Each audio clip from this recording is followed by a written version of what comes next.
মন্ত্রী মশাই, সকাল সকাল আপনারা তো মুখ ভারী কেন?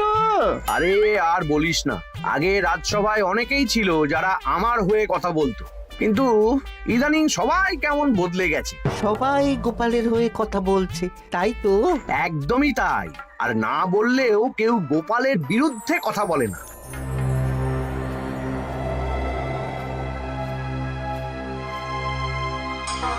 কি মন্ত্রী মশাই, আজকাল তো আমার কথা আর মনেই পড়ে না, ভুলে গেছেন নাকি? আরে না না ভগবান, তুমি হলে আমার তুরুপের তাস। ঠিক সময়ে ঠিক সুযোগ এলে তোমাকেই ডাকবো। একটু দেখবেন। হ্যাঁ, আরে নিশ্চয়ই নিশ্চয়ই। এই চলি রে, আবার রাজসভায় যেতে হবে।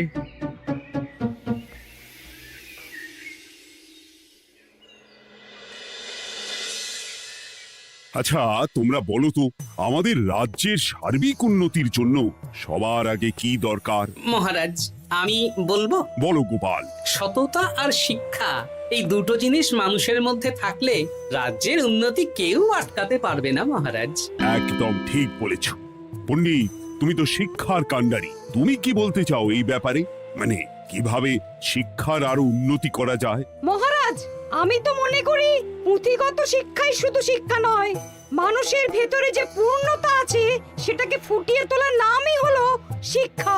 যেমন? কেউ যদি খেলতে ভালোবাসে সে খেলোয়াড় হবে, গান করতে ভালোবাসলে সে গায়ক বা গায়িকা হবে।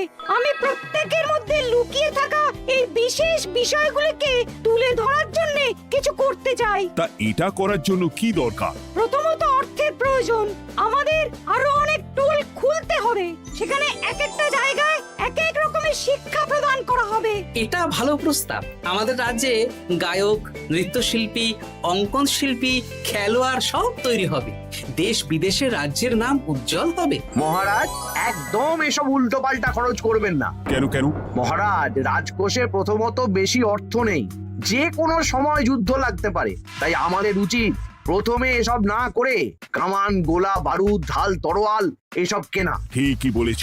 কদিন ধরেই শুনছিলাম সীমান্তবর্তী এলাকায় ইংরেজ সেনারা নাকি ঘুরঘুর করছিল। পণ্ডিত মশাই, আপনার এই সব পাণ্ডিত্য অন্য জায়গায় ফলাবেন কেমন?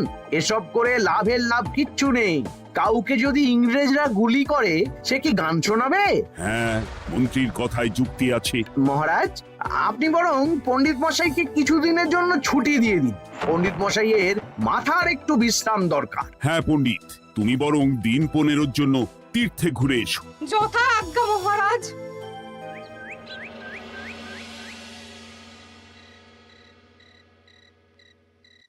শোনো ভগবান, সকালেই তুমি কাজের কথা বলছিলে, আমি এমন ছক কষেছি কালকে থেকেই তোমার জন্য একটা ভালো বেতনের কাজ জোগাড় করে দেব। শুধু যা বেতন পাবে তার অর্ধেক আমাকে দিতে হবে, কেমন? রাজি রাজি। কি কাজ বলুন? শোনো, বাহ বাহ, দারুণ দারুণ, হয়ে যাবে কাজ।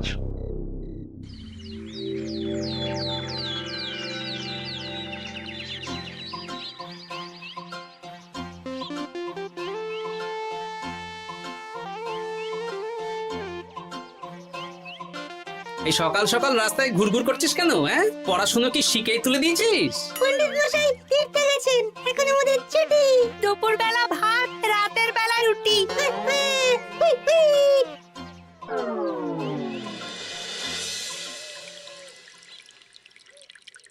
মহারাজ, গতকাল পণ্ডিতকে ছুটি দিলেন আর আজ পাঠশালার সব ছাত্রছাত্রী সকাল থেকে ঘুরঘুর করছে। এ কি, তাহলে তো মুশকিল। মুশকিল আসান করার রাস্তা আমার কাছে আছে মহারাজ। আমার সন্ধানে এমন একজন পণ্ডিত আছেন যিনি বহু ভাষাবিদ, অনেক পাণ্ডিত্য, দেশ বিদেশে শিক্ষাদান করেছেন। কিন্তু তাকে আমরা পাবো কোথায়? তিনি কৃষ্ণনগরে ঘুরতে এসেছেন। শুধু ওনাকে বেতনটা একটু বেশি দিতে হবে, এবং তিনি এই রাজ্যের যে কোনো মানুষের চেয়ে বেশি শিক্ষিত। তার পড়ানোর ধরনই আলাদা। সে কোথায়? আমি তাই ওনাকে আজকে রাজসভায় আসতে বলেছি। মহারাজ, আপনার সাথে একজন দেখা করতে এসেছেন। দেখুন মহারাজ, বলতে না বলতেই হাজির। ওনাকে ভিতরে আসতে বলো। আচ্ছা মহারাজ।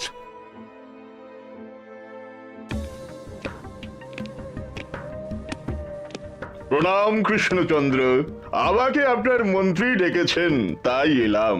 মন্ত্রীর সাথে কথা হয়েছে আমাদের রাজ্যের শিক্ষার উন্নতির ব্যাপারে। আমাদের মানে আপনি কি এই রাজ্যের? মানে এখন এই রাজ্যে আছি তো, তাই আমাদের রাজ্য বললাম। উনি সবাইকে আপন করে নেন। যাই হোক, তোমার শিক্ষার উন্নতির ব্যাপারে কি মতামত? মহারাজ, আমি এই রাজ্যের বিভিন্ন মোড়ের মাথায় টোল খুলতে চাই। তার জন্য অনেক অর্থের প্রয়োজন। তাতে কি উপকার হবে? ছাত্রদের জন্য তো নির্দিষ্ট পাঠশালা আছে। যখন শত্রুরা আক্রমণ করতে আসবে তখন তারা দেখবে রাস্তার মোড়ে মোড়ে টোল, মোড়ে মোড়ে টোল। তারা বুঝতে পারবে এখানে সবাই শিক্ষিত। আর শিক্ষিত লোককে ক্ষমতার অধীনে রাখা কঠিন, যুদ্ধে জিতলেও শাসন করা মুশকিল। কারণ অশিক্ষিতকে বোকা বানানো সহজ, কিন্তু শিক্ষিতকে বোকা বানানো কঠিন। নতুন পণ্ডিত একদম ঠিক কথা বলেছে। কোনো বাইরের রাজা বা শত্রু আক্রমণ করার আগে 5 বার ভাববে। এই সেরেছে। গতকালই মন্ত্রী বলছিল শিক্ষার দরকার নেই, অস্ত্র কিনুন, আর আজকেই শিক্ষার পক্ষে কথা বলছে। ব্যাপারটা কেমন সন্দেহজনক, নজর রাখতে হচ্ছে। বেশ, আমি তোমার এই শিক্ষা সম্প্রসারণের প্রস্তাবে রাজি। মন্ত্রী, তুমি এই প্রকল্প দেখভাল করবে।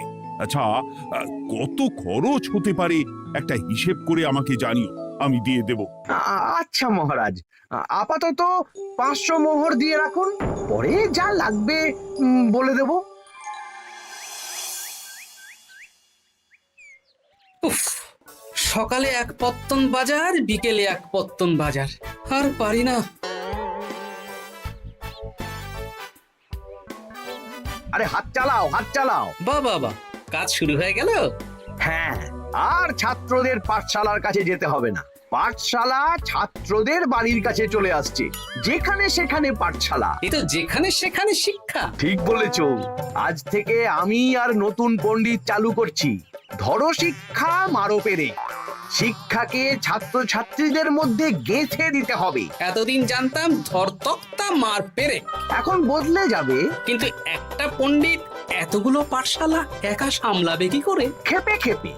মানে সকাল 6টা থেকে 7টা একটা জায়গায়, পরে 7:30 থেকে 8:30 আরেকটা। এইভাবে বিভিন্ন জায়গায় পণ্ডিত ঘুরে ঘুরে শিক্ষাদান করবেন। না, ব্যাপারটার উপরে মহারাজকে নজর রাখতে বলতে হবে। মহারাজ, আমার মনে হয় এই পাঠশালায় আগামীকাল থেকে কেমন পড়াশোনা শুরু হবে, আপনার সেদিকে একটু নজর রাখা উচিত। হ্যাঁ, দেখি আগামীকাল সকাল সকাল বিভিন্ন পাঠশালায় গিয়ে নজর রাখবো।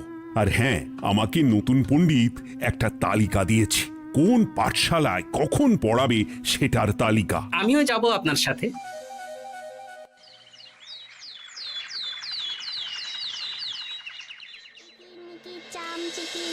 কাটা মজুমদার ধে এলো দামোদর, দামোদরের হাঁড়ি কুড়ি, দুয়ারে বসে চাল কুড়ি। এ কি কুটি, তোরা এই কিরমিকির খেলছিস? নতুন পণ্ডিত কোথায়? উনি তো এই মাত্র দক্ষিণের পাঠশালায় গেলেন। ন্যাপলা আর গুলটে আজ থেকে ওখানেই গেছে। ওদের দুজনের বাড়ি কাছাকাছি তো, তাই। আচ্ছা চলো তো গোপাল, দক্ষিণেই গিয়ে দেখি।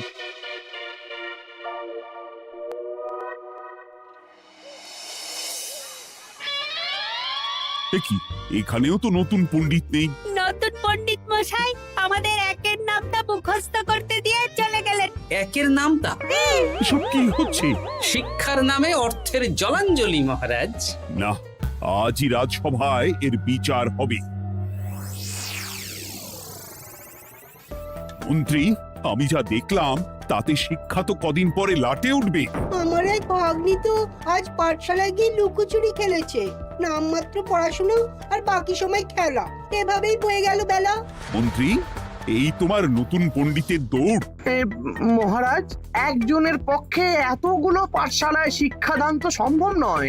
তার জন্য তো আরো পণ্ডিতের প্রয়োজন, আর তার জন্য চাই আরো অর্থ। আবার অর্থ? শুধু মহারাজের অতিরিক্ত অর্থ খরচ হবে বলে আমি আগে এই প্রস্তাবটা রাখিনি। বেশ, তা আর পণ্ডিত কোথায় পাবে? আমাদের নতুন পণ্ডিতের কাছে অনেক পণ্ডিতের সন্ধান আছে। উনি একটা হাঁক মারলেই সব চলে আসবে। বেশ, তাহলে তাই ব্যবস্থা করো। এভাবে শিক্ষার অবনতি আমি চোখে দেখতে পারবো না। আরো 300 মোহর লাগবে। পেয়ে যাবে। উফ, এ তো দিনে দুপুরে ডাকাতি। ব্যাপারটা ধরতে হবে। কিছু একটা ঘোট তো আছেই। আর নতুন পণ্ডিতদের যদি কোথাও একটু থাকা খাওয়ার ব্যবস্থা করা যায় তাহলে ভালোই হয়। রাজবাড়ির অতিথিশালা তো আছেই, ওখানেই না হয় ব্যবস্থা করে দেব।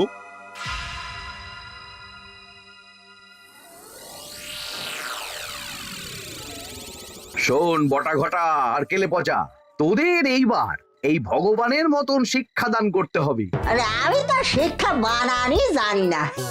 সে না জানলেও হবে, শুধু দাড়ি গোফ লাগিয়ে নকল পণ্ডিত সেজে কালকে থেকে পাঠশালায় যেতে হবে।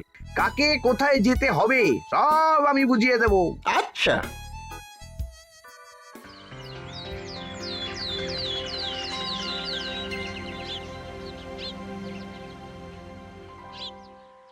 আচ্ছা বল তো, গতকাল তোদের বাড়িতে কি কি রান্না হয়েছিল? ভাত, মসুর ডাল আর লাউ ঘন্ট। লাউ ঘন্টের মধ্যে চিংড়ি ছিল? না, তা আজকে কি রান্না হবে? আজকে সকালে বাবা বাজার থেকে পাকা কাতলা এনেছে।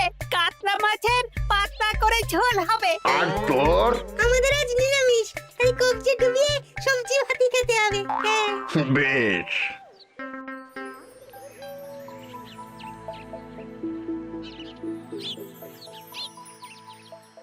বল, আজকে তোরা কি কি শিখলি? আমি লাউ ঘন্ট। আমি সবজি ভাত। আমি কাতলা মাছ। কি বলছিস কি? আজকে তো পাঠশালায় এই সব আলোচনাই হয়েছে। এবারে ব্যাপারটা একেবারে সহ্য সীমার বাইরে চলে যাচ্ছে। দাদু, আমাদের আগের পণ্ডিত মশাই ভালো ছিলেন। উনি কোথায় চলে গেলেন? মন্ত্রী মশাই ছলে বলে কৌশলে ওনাকে তীর্থে পাঠিয়েছেন। না, এখন আমাকে মন্ত্রী মশাইয়ের উপরে নজর রাখতে হবে।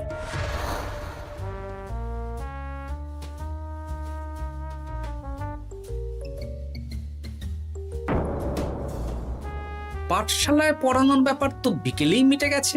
রাজবাড়ির অতিথিশালায় না গিয়ে নতুন পণ্ডিত মশাইরা এদিকে আবার কোথায় যাচ্ছেন? সাথে মন্ত্রীও আছেন, ব্যাপারটা নজর রাখতে হবে। তাড়াতাড়ি চল। চলুন চলুন। এদিকে তো বটা ঘটার বাড়ি, এদিকে মন্ত্রী মশাই কোথায় যাচ্ছেন?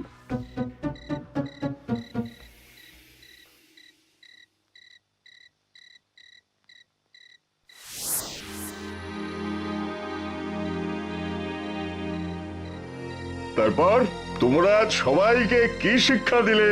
শিক্ষে সে আমাদের শিক্ষা নেই, চুরি করে দিন চলে। আমি কি করে শিক্ষা দেব? আরে ছাইপাশ দাড়ি গোঁফ থাকলে কি কুটকুট করে? তা বলেছিস বটা। আরে আরে আহারে করছিসটা কি? ভালো রোজগার পাতি কি তোদের সহ্য হচ্ছে না নাকি? ভগবানকে দেখ, সেই কবে থেকে দাড়ি গোঁফ লাগিয়ে পণ্ডিত মশাই সেজে আছেন। আমারও প্রথম দিন একটু সমস্যা হচ্ছিল, এখন সামলে নিয়েছি। আর আমাদের এই সব আলোচনা একদম করা উচিত না। বলছি মন্ত্রীমশাই, আমি কি শুধু এই পাঠশালাতেই পণ্ডিতের অভিনয় করব, নাকি রাজসভায় বসার সুযোগও পাবো? কালকেই এই ব্যাপারটা দেখছি। আগে তোমাকে রাজসভায় ঢোকাবো, তারপর এক এক করে বটা ঘটা কেলে পচা সব আমার দলের লোককে রাজসভায় ঢুকিয়ে নেব। আর রাজসভার বাকি সদস্যদের ফাঁকা করে দেবেন। একদম তাই। মহারাজ সহজ সরল মানুষ, এটাই একটা বড় সুবিধা। আচ্ছা, এই ব্যাপার। ঠিক আছে, আমি কদিন পরে ঠিক সময়ে একদম হাটে হাড়ি ভাঙবো।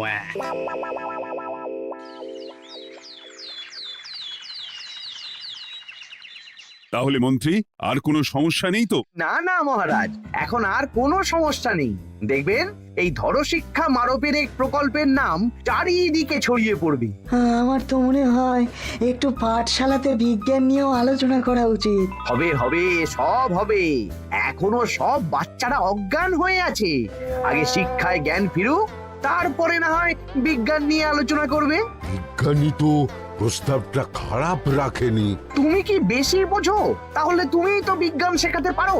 আমি কবিরাজি শিক্ষা দান করতে পারবো। তোমার কবিরাজি শিখতে কেউ রাজি নয়, চুপ থাকো। আহ, দেখাই যাক না বাচ্চারা কেমন শিক্ষা লাভ করে। মহারাজ, বলছি কি, আমাদের পণ্ডিতের আসনটা তো ফাঁকাই পড়ে আছে। এখন যখন নতুন পণ্ডিত এসেই গেছেন, তাহলে ওই জায়গায় ওই তো বসতে পারে। কিন্তু পণ্ডিত তো তীর্থে গেছে, অবশ্য কদিন পরেই ফিরে আসবে। ও আসুক, তারপর না হয় আলোচনা করে একটা সিদ্ধান্ত নেব। পণ্ডিত মশাই না হয় এসে পুজো পাঠটাই করুক, কিন্তু রাজসভা এরকম ফাঁকা থাকলে কেমন একটা লাগে। বেশ, তাহলে তাই হোক। কালকে থেকে নতুন পণ্ডিত আমাদের পুরনো পণ্ডিতের জায়গায় বসবে। এইভাবে রাজসভা ফাঁকা করে যেতে হবে, তাহলে একদিন সবাই আমার পক্ষেই কথা বলবে, আর শেষে রাজাকেই সরিয়ে দেব।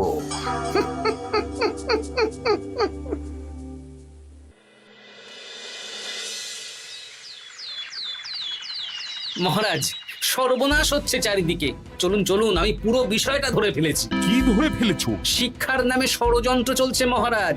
রাজসভায় চলুন, সব বলছি। আচ্ছা আচ্ছা, আসছি। হ্যাঁ বলো গোপাল, তুমি কি বলছিলে শিক্ষার নামে ষড়যন্ত্র নাকি? মানে গোপাল মস্করা করছে নাকি? রাজ্যে দারুণ শিক্ষাদান চলছে। মহারাজ, আমি দেখে ফেলেছি আমাদের নতুন পণ্ডিত আসলে কোনো পণ্ডিত নন। ইনি আপনাকে, আমাদের সবাইকে বোকা বানাচ্ছেন। তাই নাকি? ডাকো দেখি নতুন পণ্ডিতকে। এই তো মহারাজ, আমি চলে এসেছি। এই তো, ইনিই বদমাশি করছেন, শিক্ষার্থীদের ভবিষ্যৎ নিয়ে খেলছে। এই বল, আসল কথাটা বল। কি বলবো, এসব ভাড়ামো বন্ধ করো গোপাল। না বললে আমি কিন্তু ধুতি খুলে দেব।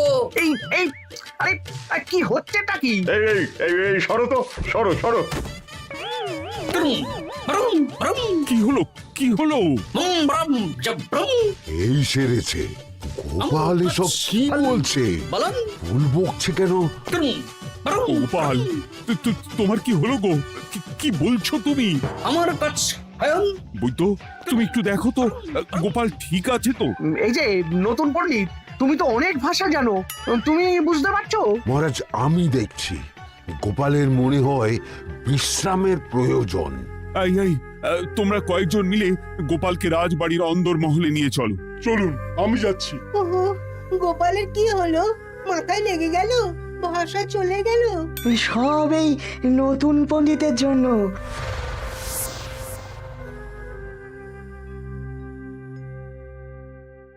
ভাল খাচ্ছ কাছ হায়ন মাস্টার কাছ। মহারাজ, আমার মনে হচ্ছে গোপালের বাইরে থেকে কিছু হয়নি, ভিতর থেকে কিছু হয়েছে। নাড়ি স্পন্দন, হৃদস্পন্দন সব ঠিক আছে। আমার বড় যাব ভ্রম। কিন্তু গোপাল কি ভাষা বলছে বোঝা যাচ্ছে না। নতুন পণ্ডিত, একবার চেষ্টা করে দেখো না। আমার কথা হয় না।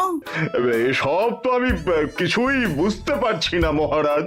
আপনি যে এত দেশ বিদেশে ঘুরেছেন, আপনি বুঝতে পারছেন না? এ আমার এখতিয়ারের বাইরে। তোমার বাকি পণ্ডিতদের নিয়ে আসো তো, যারা পাঠশালায় পড়ায়। আমি বুঝতে পারছি না, বটা ঘটা কেলে পচা কি বুঝবে? আমার বড় যাব ভ্রম। চপ করো ঘট, নল খাব মরব। কিছুই তো বুঝতে পারছি না। রাজসভায় কাউকে না দেখতে পেয়ে এখানে এলাম। ওই তো আমাদের পুরনো পণ্ডিত চলে এসেছে। শুনলাম গোপালের নাকি কি হয়েছে। এই পণ্ডিত, তুমি দেখো তো গোপালের নতুন ভাষা উদ্ধার করতে পারো কিনা। কি গোপাল, তুমি কি ভাষায় কথা বলছো? আমার মতর ভাষ কত বলো। ওই দেখো আবার কি সব বলছে। আমো বছর তো পড়ছো, সবার সাথে মস্করা করছো। তম ঠক ধরছ। হ্যাঁ, এই পণ্ডিত, এটা কি ভাষা? ঘাবড়াবেন না মহারাজ, এটা পাতি বাংলা ভাষা। বাংলা ভাষা? গোপাল শুধু আকার ইকার উকার আর বেশিরভাগ স্বরবর্ণ বাদ দিয়ে কথা বলছে। মানে গোপাল তম কছ কছ বলো। আমার নাম গোপাল ভর। মহারাজ, গোপাল বলল আমার নাম গোপাল ভর। আমার অত বকন মহারাজ। এর মধ্যে আকার ইকার উকার এসব বসিয়ে দেখুন তো কি হয়। আমার নাম গোপাল ভাঁড়। আমার নাম গোপাল ভাঁড়। অত, আমি অত, বকা বোকা, নই মহারাজ। মহারাজ, আমি অত বোকা নই মহারাজ। এই তো সুন্দর ধরে ফেলেছেন। কি কেমন দিলাম? দেখলে আমাদের রাজ্যে মন্ত্রী ধরে আনা পণ্ডিতের পাণ্ডিত্য। সব এক একটা গাধা। হ্যাঁ, এ কি ভগবান, বটা ঘটা কেলে পচা। মহারাজ, এখান থেকে কি বুঝতে পারলেন? কি? শিক্ষার বাইরেও অন্যভাবে সমস্যার কি করে সমাধান করা যায়, তাও শুধুমাত্র উপস্থিত বুদ্ধি দিয়ে, যেটা আমাদের রাজপণ্ডিতের আছে। তা তো দেখতেই পাচ্ছি। আর সেই জন্যেই মন্ত্রী ওনাকে সরাতে চেয়েছিলেন, আর কিছুদিনের মধ্যে সব সভাসদদের সরিয়ে দিতেন। আমি সব মতলব শুনেছিলাম, আর এই দিনটার জন্য অপেক্ষা করছিলাম। আজকেই তো পণ্ডিতের তীর্থ থেকে ফিরে আসার কথা।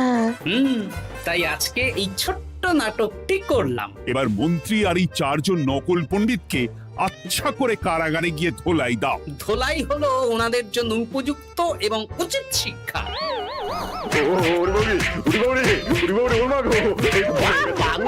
বাবা গো, ভুল হয়ে গেছে গো। আরে